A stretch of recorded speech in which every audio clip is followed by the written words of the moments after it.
Let's get right to it. Today, we're diving into an explainer on something that is absolutely critical, Action Area 2, which is all about advocating and raising awareness on protection from sexual exploitation and abuse, or PSEA.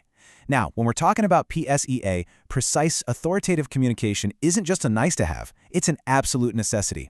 The stakes are simply too high for casual delivery or vague messaging. So we're going to examine the exact, mandated approach for communicating zero tolerance, reporting duties, and victim rights without ever watering down the message. To keep things airtight and accountable, we're following a strict 5-section framework. We'll hit the operational trigger, why this actually matters, the distinct responsibilities involved, the required actions on the ground, and finally, the resources you need to make it happen. Let's jump straight into Section 1. Section 1, the operational trigger. Let's talk about what a high-stakes crisis actually looks like in practice. We need to anchor these policies in the real world. Think about the terrifying speed of an operational crisis. Imagine this. At hour 1, a rumor pops up on social media, claiming an aid worker demanded favors in exchange for access to services. Fast forward just 12 hours, community anger and partner anxiety are already boiling over. Give it 24 hours, and a local journalist is reaching out, demanding answers. The decision pressure here is literally immense. If you sound defensive, you lose trust. If you share too much, you could completely compromise the victim. This kind of trigger demands an immediate, incredibly disciplined response. Moving right along to Section 2, why this matters.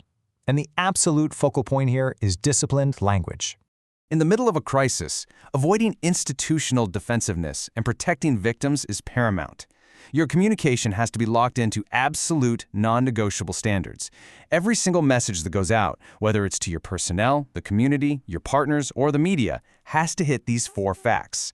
Assistance is always free. Sexual exploitation and abuse is strictly prohibited. Reporting is always required. And retaliation, completely unacceptable. These 4 points are the bedrock of the entire response. Which brings us to Section 3, distinct responsibilities and how these roles cascade. To handle a crisis of this magnitude, we can't just look at leadership as one big generic entity. It's all about cascading roles, starting right at the very top. For Track A, senior leadership, duties are strictly segmented. The resident coordinator's job is to speak with one unified, coordinated voice, really hammering home mandatory prevention. The humanitarian coordinator ensures that safe, accessible messages are actually getting to the affected communities. And the head of mission? Their job is to align all public messaging with strict conduct and discipline procedures.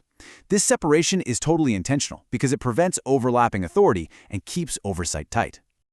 Now, if you're stepping into the shoes of a senior leader in Track A, your message has to reflect the strategic risk while unyieldingly protecting victim rights. The mandated script is exact. There is zero room for ambiguity here. It goes like this. The United Nations must communicate with precision and humility. We do not dismiss concerns, we do not expose victims, and we do not protect institutional reputation at the expense of accountability. Our message is simple. Assistance is never conditional on sexual or other favors. Every concern must be reported through safe channels, and every response must protect the rights and dignity of victims and survivors. All right, Section 4, required actions. Let's talk about what actually happens on the ground. Shifting gears from leadership to the teams doing the heavy lifting in the field. Track B represents our PSEA focal points and conduct personnel. Their whole world is technical compliance and safe referral pathways, and the approach here has to be aggressively proactive. You have to prepare audience-specific messages before a crisis even hits.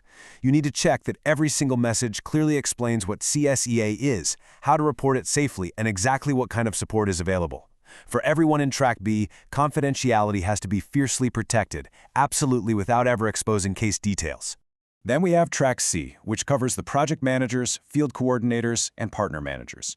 This track is all about the practical, boots-on-the-ground implementation, spotting risks and setting up community-facing controls. The mandate here is incredibly grounded. Field teams have to repeat the exact same message at all service points. Services are free. Staff and partners cannot ask for favors, and concerns can be reported safely. A huge rule of thumb here? Never, ever promise investigation outcomes. Only promise a referral to the proper system and absolute respect for confidentiality. It's all about managing expectations safely, right there at the point of service. So before any response is published, whether it's to the media or the community, all of these tracks have to follow a very precise, cohesive sequence.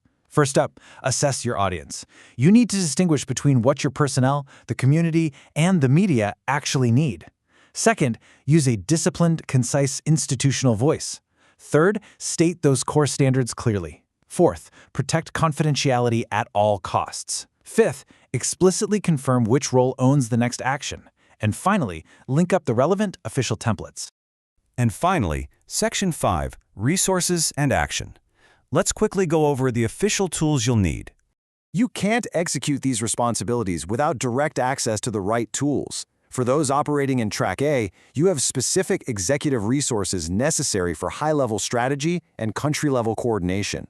You absolutely need to be using the UN PSEA Practical Toolkit for senior leaders, the PSEA Tools page, the IASC Action Plan template, and the UN Protocol on Victim Assistance. These approved, standardized documents are what must guide all executive decision-making.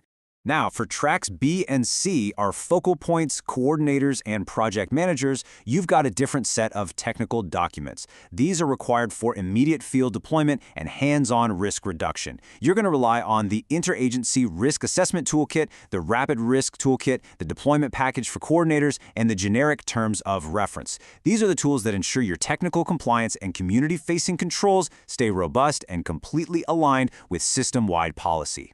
Ultimately, if there's one key thing you take away from this explainer, let it be this. PSEA is an operational accountability requirement, period. It's a firm, non-negotiable mandate that applies to literally every level of the organization, demanding structured action and incredibly disciplined communication to protect the most vulnerable people we serve. So I'll leave you with this thought to mull over. If that 1-hour social media rumor triggered in your operation today, is your team truly prepared to communicate with the precision, safety, and unwavering accountability that is required?